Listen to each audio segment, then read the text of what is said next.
Welcome to Life Coaches Unfiltered, where Desiree, Doree, and Michelle, three life coaches, are here to answer the questions you have, but we're afraid to ask. No fluff, no filters, just real talk to help you navigate life's big challenges. Let's dive in. Hey, y'all, welcome to another episode of Life Coaches Unfiltered. I'm Desiree, and my co hosts, Doree and Michelle, are here with me. We're all life coaches, just exploring the world from different points of view, different perspectives, different training backgrounds. Today, we're continuing our series on grief. And today's topic in relation to grief is sudden loss, like life-changing news. So, you've worked at a company for 30 years and they decide to reorg. How does that feel? Is that grief? You might have a family member that received a life-changing diagnosis. It could be dementia. It could be the big C word that is everybody's fear, or something else. So we're going to talk about how that rocks your world, what type of grief is involved in that, and what you might be walking through. So, does that resonate with you guys? Life-changing Yeah, news? yeah, You've had some of yeah. that? A little Yes, bit. just a few. I worked at a company years ago and they had this, I guess he was a coach, come in and talk about Kairos moments, which is this whole so I Googled it, of course. I consulted with the Googles. And the way that it's described is like a sliding door or a turning point moment. A sudden realization, a major life choice, a unique opportunity. I kind of also think of it like the coach I remember he described like a Kairos moment in his life was when his dad was going in for open heart surgery and the Mm. doors closed behind him. He was like, I may never see my father alive again. Like having that like gut punch of like, oh dang. But yeah, so a turning point moment. And like some people were like, it was the birth of my children. I was like, oh, my Kairos moments were pretty crappy.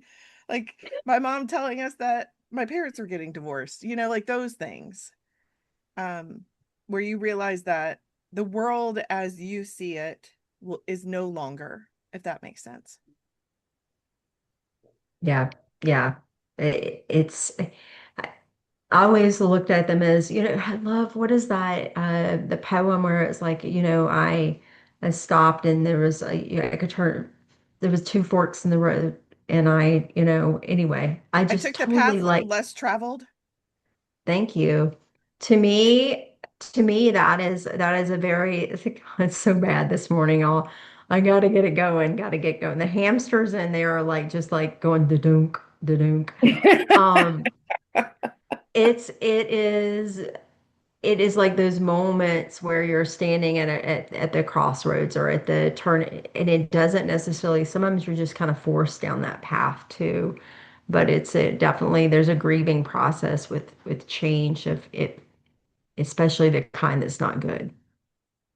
Or you feel like it's not good at the time, or you feel like it's news that just rattles your world. Yeah. Michelle, I you think want it's to? just interesting that they said Cairo because I'm thinking, oh, I'm going to Egypt. So sorry. It's spelled with a K. I'm K That like, was A. I been know an it's, adjustment. I know it starts with a K, but I'm just like, oh, I'm going to Egypt. Oh, um, yeah, I think it's just, and I'm sitting here thinking when my mum was diagnosed of having leukemia, and then we were told that she only had kind of like not very long to live, and it was very sudden. It was kind of like a big kind of gut punch, but again, just went into autopilot, like, oh no, everything's going to be fine. But it was life changing. I'm gonna say it was life changing because my mother was the matriarch. She brought people together, and then once she passed away, you could see that people weren't bringing other people together. So, Yeah. um, but yeah, it was again, it was very sudden. So, but it was a turning point, I would probably say. And it's sad to say, but I think it was a good turning point for me because I was in a bad relationship. So it was kind of like my mother's death actually kind of worked in my favor, that I realized that I was in a toxic relationship. Hmm. So, I think one through line, as I'm hearing that you talk about this, Michelle, of all the Kairos moments in my life has been, we can't see how things might turn out for our growth and opportunity, like it, um in the moment, because it's so freaking painful. yeah. um and I like, I'll give you the for instance of like my parents' divorce. um I remember my mom telling us, and like there was a that was a major change. My dad was the breadwinner. Like we had a home to go to. There was a lot of positives, but that we weren't homeless. Like my dad had a place for us. He had bought a house to give us, which was really really great. Because a lot of people don't have that, but it was a huge change in social class and where we were living. Like it was a shock. It was definitely a shock. But what I gather most from that experience was I finally knew that my parents really loved me. Ooh, okay, that's some emotion. My dad like did not pay much attention to us. And then when we moved out of the house, he realized how much he loved us. And so it changed his our relationship with him. And at first we were like, "Oh, we don't like you because you caused this," right? He was one of the major factors in that situation. But it drove us to be closer to him. And I was like, "Oh, he wants to spend time with me. Like he's fighting to be with me." And I never felt valued by my father like that. And so, I like, it sucks when you get punched in the gut by life, but one thing that in my late 40s I'm starting to realize is I may not understand with how this path is taking me down. Like I don't understand why this is happening. This is something that, like, a mantra I tell myself. Don't understand why this is happening, but I look forward to the day in which I do, or to receive the gifts from this experience, because there will be gifts, but they're freaking hard won. It's not a participation trophy. You earn that medal at the end of that marathon. Does that make sense? Yeah. Yeah, 100%. Yeah, for sure.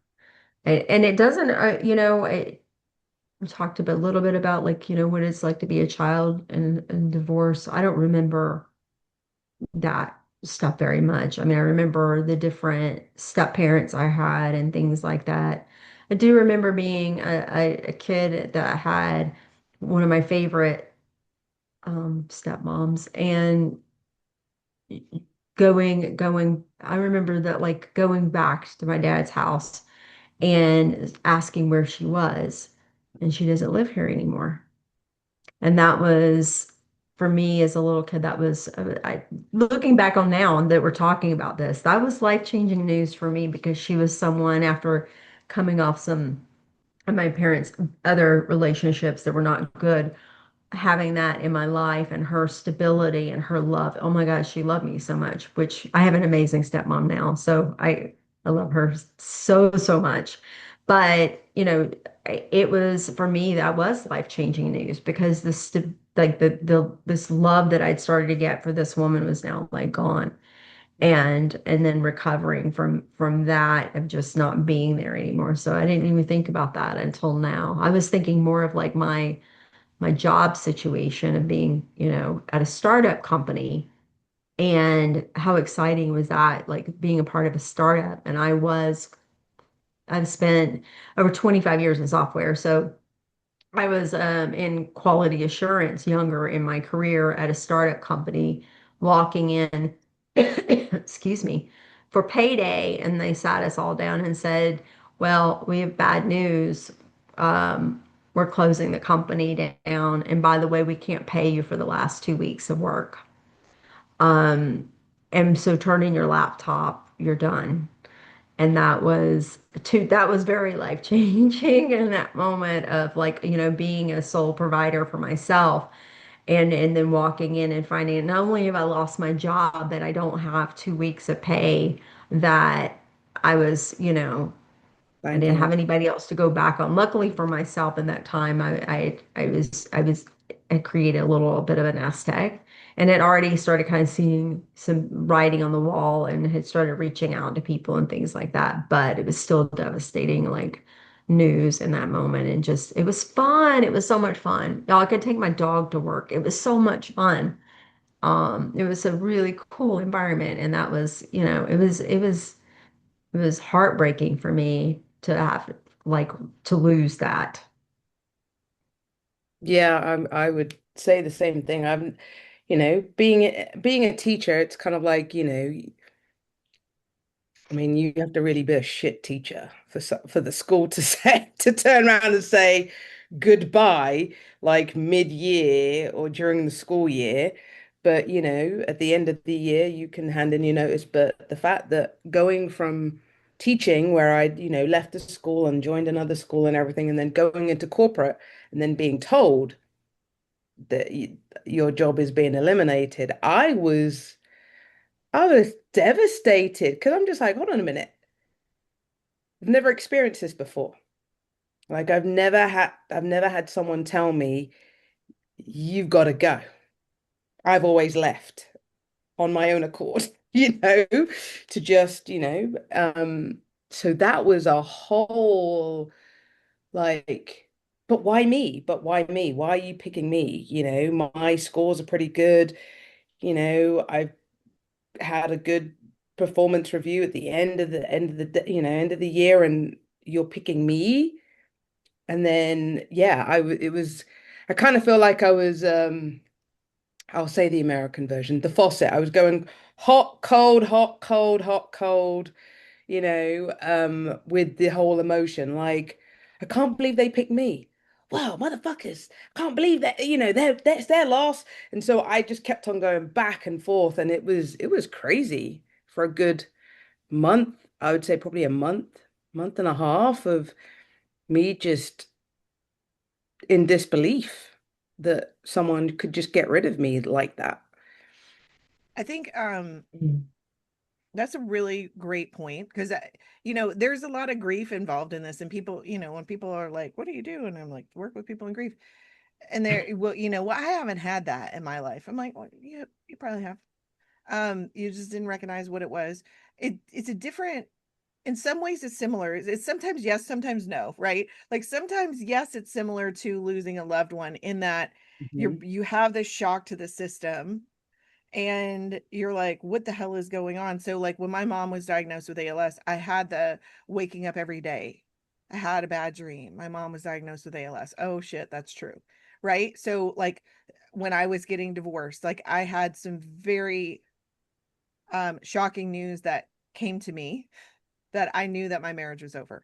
And so that was very, and I was like, okay, my life has changed from this point.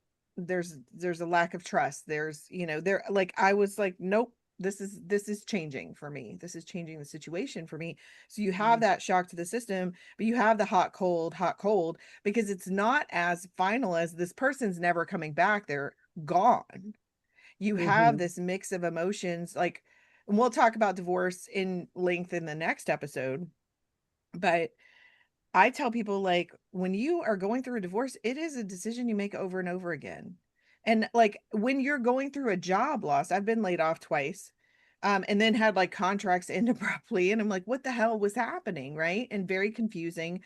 And so you're in your head a lot of like, was, the distrust in yourself, if you were dealing with infidelity and that led to your divorce, like, what did I not see? Like, how could I be so stupid? So like, there's it's a whole lot of seasoning to that soup that you may not get with, my grandmother, was at the end of her life and we told her a beautiful goodbye, and it was, like it can be, every grief experience is different and Yeah, it's different for different people, but these life-changing news ones can have this like this variety of emotion, this roller coaster of emotion. So that was a good totally. point. And the second time it happened, I was like, oh, okay, I'm used to this now. After the first one, it's just like, oh, second one, oh, okay, cool. It All still right. stings a little bit. I mean, I mean, the second one, I was just like, oh, okay. I don't really enjoy working for you anyway now, right? Because of the things that had changed. So, but I was just, you know the signs now. You know the signs when you're going to be laid off. I think one thing, and I would love y'all's perspective on this, that we discovered in the coach training program is a lot of this just boils down to self-worth. So like when Mm. you are leaving a relationship or you find out that your partner was cheating on you, like there's a self-worth piece that comes in. When you lose your job, there's a self-worth piece. If your parents get divorced, what did I do? Like some children can be like, what did I do to contribute? If I was a better kid, like they'll internalize that, right? Because they want to find, our brain wants a reason.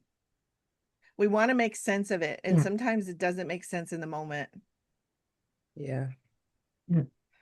I was thinking the same thing, Desiree, similar as well when we were talking, thinking through some of these things, and it was definitely for me, it was a rejection, and I feel like there's a lot of grief that comes with rejection, whether it's real rejection or not. There's a grief that comes with that because you just get this feeling of it's a feeling of letting go too, right? Of being like rejected and then having to let go of whatever that was and whatever dreams and expectations you had around what that was.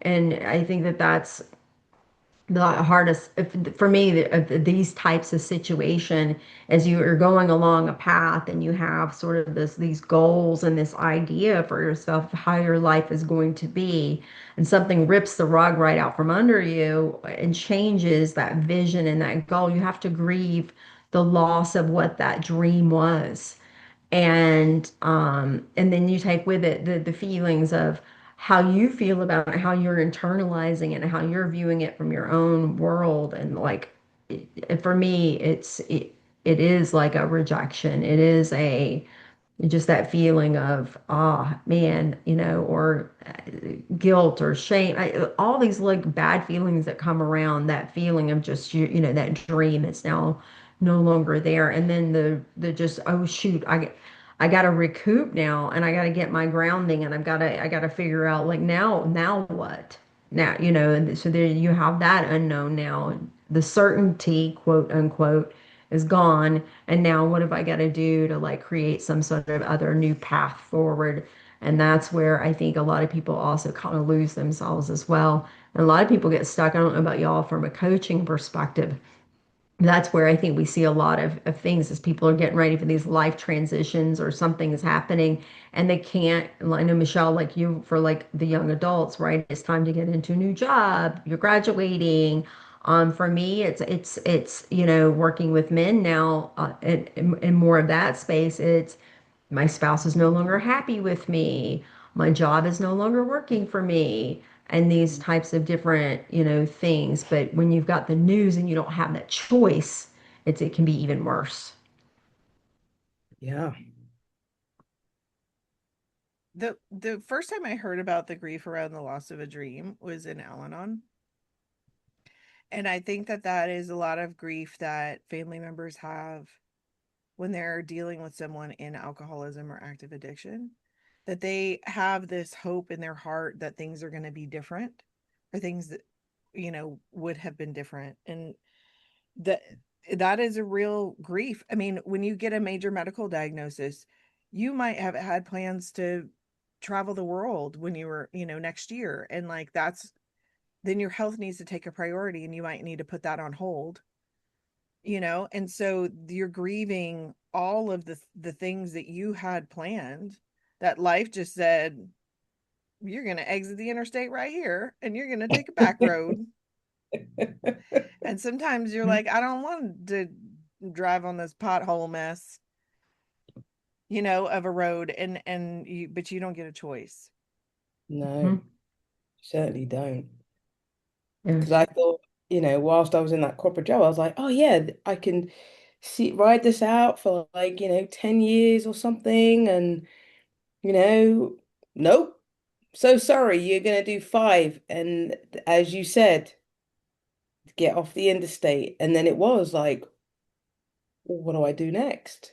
Like, where do I go? What's the next thing for me? And I don't, already making the decision of coming out of teaching was hard enough. And, that again, my choice, but then, being told, yeah, you're disposable. And it's the way of the world right now. Um, and people need to realize you can be disposed at any time from a company, and they will not be loyal.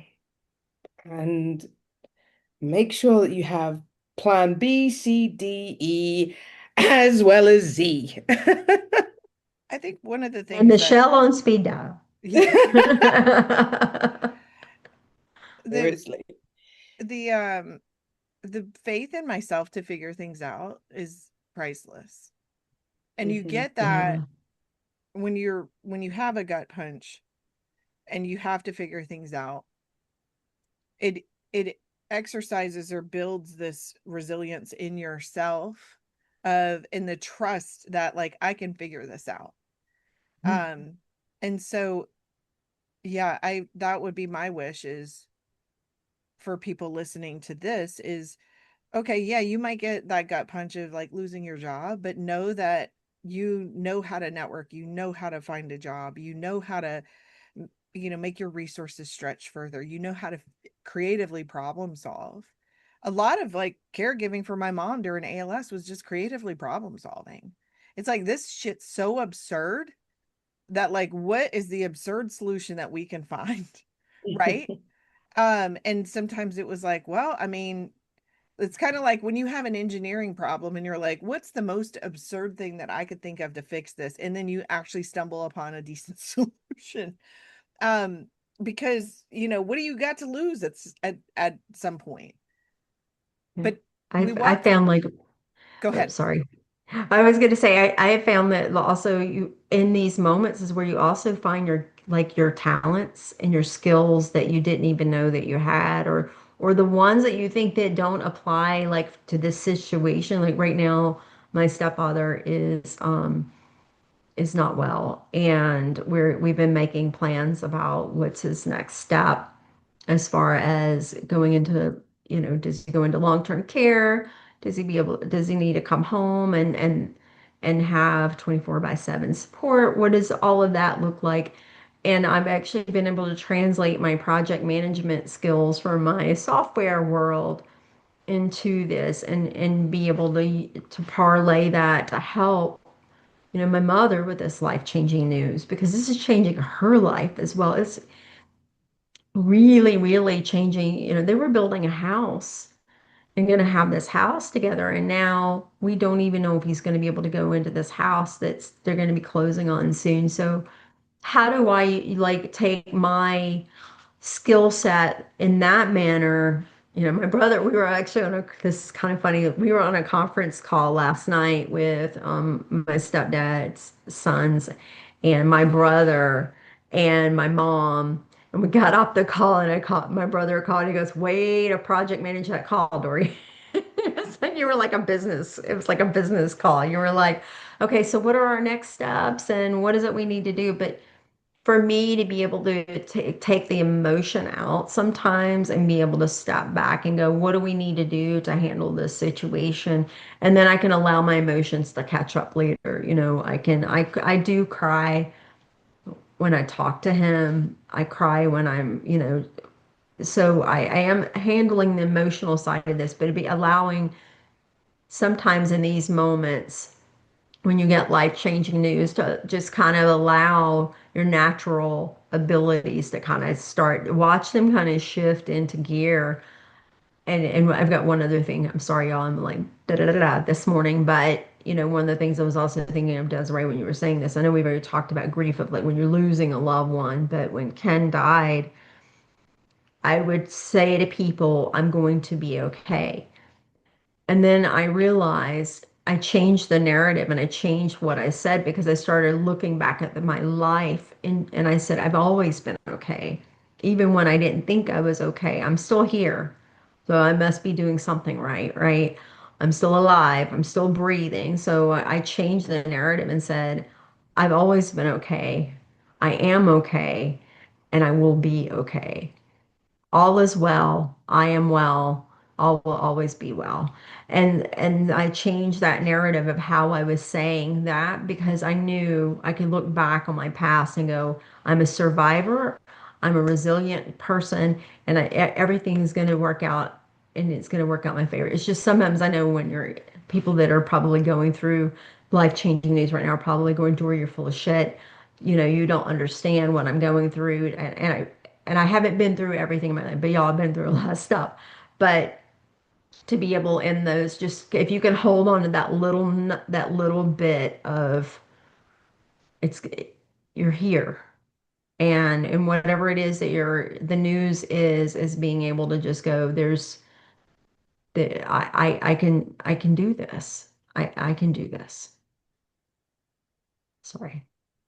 You don't need to apologize. Stop apologizing. I need to, okay, what We have, episode was we Stop have, Apologizing? I need to go back and listen to our own freaking um, episodes. no, take up space, girl. Take up space. And you're spitting truth. I love it. Um, yes. And another thing is, if you're in the middle of life-changing news, you don't have to be happy. We're not trying to tell you, this is another episode we did on toxic positivity. You don't have to be happy all the time. You're allowed to be on that roller coaster of like, this sucks. I'm pissed off. I'm sick of being like, I'm sick of this. Like, at one point, like I was going through my divorce, my mom was going through, like, all of these things kept hitting me, right? And I go to my therapist's office, she's like, damn it, what, like, really? And I was like, it's just like every time I stood up, I felt like the whack-a-mole would whack me back down. Like somebody would hit me with a giant thing on Wipeout that, I mean, it didn't necessarily hurt, but it, like, I was like, this is unpleasant. These changes are unpleasant, right? And I'm sick of them. So I would like to unsubscribe from this stupid shit. Um, but we don't, like, try to have the best attitude that you can about it that day, because wallowing in your pity is only going to make it worse. So work on your mindset. It's going to work against you trying to climb out of the hole.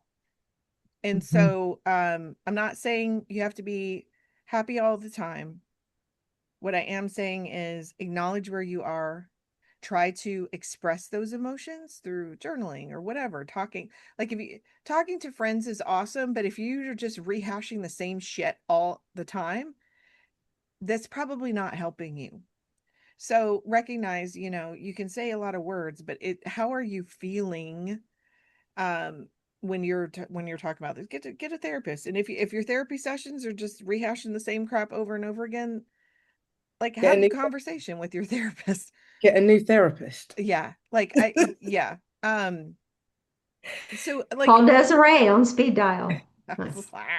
I'm not a therapist. I don't even play one on TV. But yeah, and we walk through the world with this illusion of control because our brains they're wired for predictability. So our Yeah. brains are like, we know how this is going to work out. I'm going to work at this company for 10 years. Nope. Nope. You have no idea what the hell is happening. There's so many other things happening. And so, one of the reasons why it's so jarring is because we have these expectations that are formed in our head of how things are going to play out, because that's how our brain really wants. It's like, yeah, we don't want to waste time, like, living in this uncertain world. So we're going to pretend that we know how things are going to play out. And then when it doesn't, it's like, I don't like this. Right. I learned about Mhm. the whole concept of illusion and control in yoga teacher training. And it was like, what the hell is It's that? it's weird, isn't it? It's so weird how the mind like absolutely likes predictability and tries, and even though you can't predict anything, it wants to like figure things out like that. And when I was in AA, a woman said to me, oh shoot, I always mess this up. She'd always correct me. Our um, our serenity is indirectly proportionate to our expectations. So anytime we have the high expectations and have these things about it, your serenity is going to be. So if you can have lower expectations, which is kind of like what my dating life was like at one point, you're not disappointed. Yeah, you're like, oh, you have a pulse? Okay. You have a Oh pulse and my All heat. right. Uh, oh my God. Um, No, we used to say an Al-Anon is an expectation is a premeditated resentment. That is very much like the way that I lived my life. I ran around the world with all these expectations of how things are going to play out, and I was always disappointed. And I had, you know, I'm so glad that I had that realization. Al-Anon was a life-changing moment for me. Like going to Al-Anon and actually getting it. It was more of a process than a moment, but it shifted so many things for me. And I was like, oh, I don't have to have this belief. I don't have to walk through the world with all these expectations. I was watching a video last night and this woman had a line and I jotted it in our notes because I was like, I need to talk about this tomorrow. She said, what if she was talking about, I'm going to make uncertainty my friend? It was in this little reel I was watching on Amazon. And I was like, what if we made uncertainty our friend? Where we're just like, you know, those friends that you have that are kind of delusional and they walk through the world and they're like just surprised at whatever happens, right? And you're like, well, what the hell did you think was going to happen? We had concert tickets. It was an amazing concert. And they're just like, this is amazing. And you're like, I kind of hate you a little, which do happy people piss you off? That's another episode we have. I'll put all the links to these. So, but you know, sometimes you just think they're maybe delusional instead of just happy, or just supremely naive. But what if we made uncertainty our friend?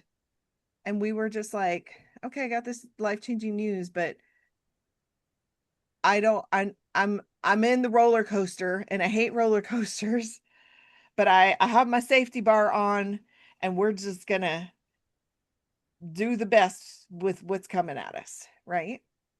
And if we need That's to right. scream, if we can scream.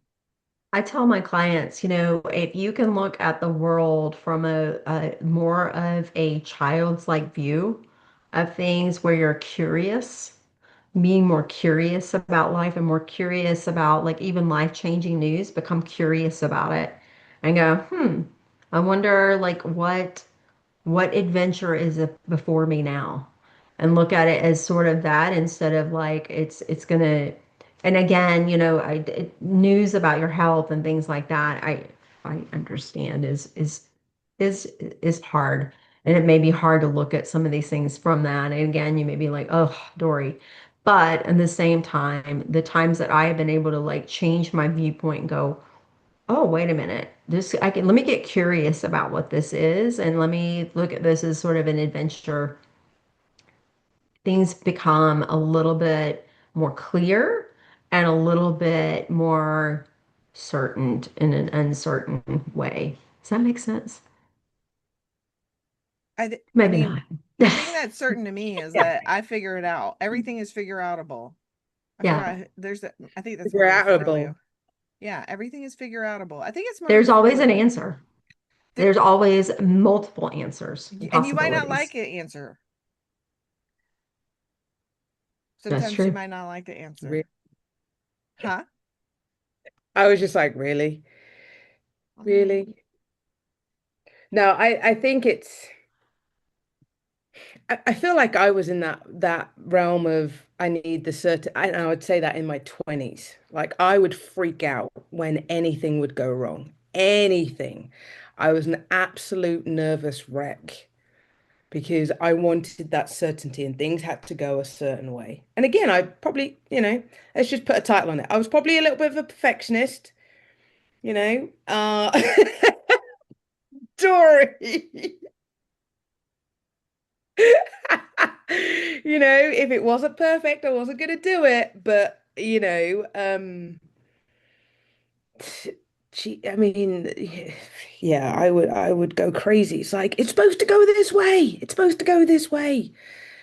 No, Michelle, it can go many ways, and Yes. the universe is telling you something else. So, yeah, you have to make a decision. And it's just like, oh my God. And then you'd freak out about the decision that you have to make. But I think this is interesting because I'm gonna quote, I say quote, I'm gonna talk about a program on Apple TV. If anyone's watched the TV Are show you talking about Shrinking, Ted Lasso? no, Shrinking. If anyone's watched Shrinking, because it's about Yes. a therapist and basically he wants to have certainty and things have to go his way and he just can't cope with things not going his way. And this is just reminding me of that program because, I just finished watching it. But if anyone hasn't watched it, do watch it. There's four seasons, but there's and it's got Harrison Ford in it. Yeah, That's I the was only. gonna say, is that the one with her? Because I Yeah. watched that. Yeah. Yes.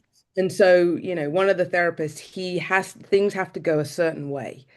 And so, but again, I also think, and this is probably going back to one of our episodes because we've done so many episodes, people are scared of change. Yeah. People are scared of change. People are scared of what might happen and growth a little bit. And so, having that uncertainty, because again, we don't know if we're going to get knocked over by a bus tomorrow. We have no say in that. But, it is scary. It is very scary, but there's only so much you can prepare for uncertainty. So I have a wacky idea. Uh-oh. Oh. I would like to go through, like, I have some gifts of some of the like Kairos moments that I mean, I mentioned one, like I knew how much we meant to my dad, right? That changed our relationship with him in a lot of ways for the better. But some of the gifts that I've seen from some of these life-changing situations, um, I'm happy to just spout off what I was thinking. Y'all don't have to participate. It's like the spontaneous uncomfortable question of the week. I just made it Okay. up. Is this instead of? No, I mean, Oh. I guess it could be instead of. I don't know, Michelle. How do you feel about it I when mean, you? hey, we've got some uncertainty going on right here, so let's roll with it. Let's roll We with are it. unfiltered. Go for it. Okay. Oh my God. I'm so sorry. I feel like I just totally crapped all over your segment. But what have been some of the gifts in your Kairos moments and or in your life-changing news moments? And I can go first since I sprung this on Do you. it. Yeah, yeah. Do it. Do it, do So, it, do it. and you can feel free to copy answers. There is no like copyrighted information on this, like from me in this episode. Um, Mine has been clarity of what matters, who matters, and who really loves me. Mm. And so sometimes I think we can go through life and we're like, oh, this person, it's like we're in our groove and people are kind of convenient in our lives because we're involved in a group or we're doing something. But then if you have a life-changing experience and you see who shows up for you, that can give you some real clarity. And it can give you clarity on what really matters. Like when my mom was diagnosed with ALS, like, my time with her really bubbled to the top. And I was like, yeah, I still have to have a job to like provide for myself because I don't have an income to fall back on. I was single now. But, it also put a lot of things into perspective of like, I need to have balance. And this really matters. I like that. I think for myself, it was I am a hell of a resilient person. And I look at that and go, if I can do that, if I could withstand that, I can withstand anything. And through the things that I've experienced, it just proves it over and over again that I love the Chumbawamba song. I get knocked down, but I get up again. That is me. I am Chumbawamba. If you're having a bad day, just play it and dance around like a silly person. Now I've got that song in my head. I get knocked down, but I get up again. Um, I think I'm going to steal yours, Dory. I would say that I have become more resilient. I have gotten to the point where now I'm like, I don't want to work for anyone. Um, because I want to have my own schedule. And so in my mind, I'm kind of like, I'm going against the norm. Like, I'm going against you've been a teacher, you should still be a teacher, you should still be in a classroom. Blah, blah, blah. No, I'm not going to do it. I'm not going to do it. I'm going to run my own business and I'm going to be successful running it. And no one's going to tell me or turn around and say, oh, so sorry, we don't need you anymore. No, I have that choice now. I have that power back to decide. And yes, exactly. Yes. Superwoman. Yes. Yes. Superwoman. Yes. Scary as hell, but because of the uncertainty and having to hustle and everything. But, and it was so funny because one of my friends said to me yesterday, she goes, but you seem like yourself. Like you are you. Not saying that you weren't you when you can be yourself more. I'm just like, yes, I like that. So, um, yeah, more resilient and more about what I want to do and not what society tells me that I should do. And Love clarity on that. who you are. Well, I was already clear about that. I was already clear about that. Ah, I kind of love that. All Yeah, right. So did that take the place of our uncomfortable I think questions? so. I think so too. So I was going to ask then, does anybody have a quote? Ah, I have a lot of quotes. I'm gonna let y'all go and then I'll see what's left. Michelle, do what's you want to go left? first? Yeah, go. Me. Wait, who's going first? Who's going first? What is happening? I'll go. What is happening You here? go first, Dory. You go first. Okay. When one door closes, another opens, but we often look so long and so regretfully upon the closed door that we do not see the one that is opened for us. And that was Ooh. Alexander Graham Bell. So look for the open door. And the telephone on the wall, maybe next to it. And Okay, that was a terrible is there a thing. secret door behind that And door? see, and then you have me on speed dial. I'm kidding. Because Maybe there might be a door behind another door, it's an old timey telephone with like the thing that you hold to your ear. And you just That's like, actually a thing now, by the way. There's a thing called Tin Can for kids, and it's an actual like landline phone. Anyway, we'll talk about that another time. so Michelle, what about you? Your quote. um, let me see. All right, rock bottom becomes the solid foundation on which I rebuilt my life, and that's J.K. Rowling. Mm. Okay, I'm gonna quote this one because this really got me through when Chumbawamba was playing very loudly in my life all the time. Sometimes when you're in a dark place, you think you've been buried, but you've been planted. And Oh, that's attributed to Christine Kane. I saw it on like memes all the time, and this little new growth spurt coming out through the soil that was filled with cow manure and probably other things.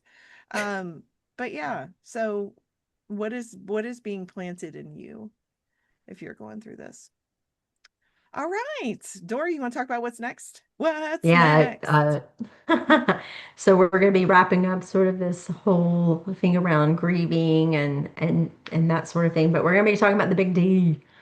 Okay, that's divorce, everybody. So I'm get your going head through on the a big good. D and don't mean Dallas. You remember that country song? I'm going through the big D and don't mean Dallas. I can't remember the rest of it, but I was like, oh, oh my God. I learn Oh. something new every day. I'm going to send you that song, Michelle. Just wait so you can listen to So it in all its glory. there's so many like good country songs around divorce, but divorce is like as such, if you've been through one or if you've been like a child of one or there's so many different facets to it. I'm looking forward to it because there is such a grieving process on all different sides from the divorce. So it's a good topic. Not looking forward to it, you're not looking forward to it, but it's going to be a good topic for us to talk about. I think it's going to impact a lot of people. And I will say that if you got to listen to crap on grief, or if you choose to listen to episodes on grief, I think we have a healthy sense of humor about it, but we also, have a good dose of emotion. So yeah, come back and see what kind of humor we can make out of tragedy. Isn't that the best comedy? Oh my I invite God. you not to write off the grief series as not fun listening to. Anyway, all right, we'll see you guys in 2 weeks. That's enough shenanigans for today. Bye, Bye. everybody. Bye. Thanks for tuning in to Life Coaches Unfiltered. If you love this episode, be sure to subscribe, leave a review, or follow us on social media. Got a question you've been afraid to ask? Send it our way at lifecoachesunfiltered@gmail.com. Until next time, keep growing, keep questioning, and stay unfiltered.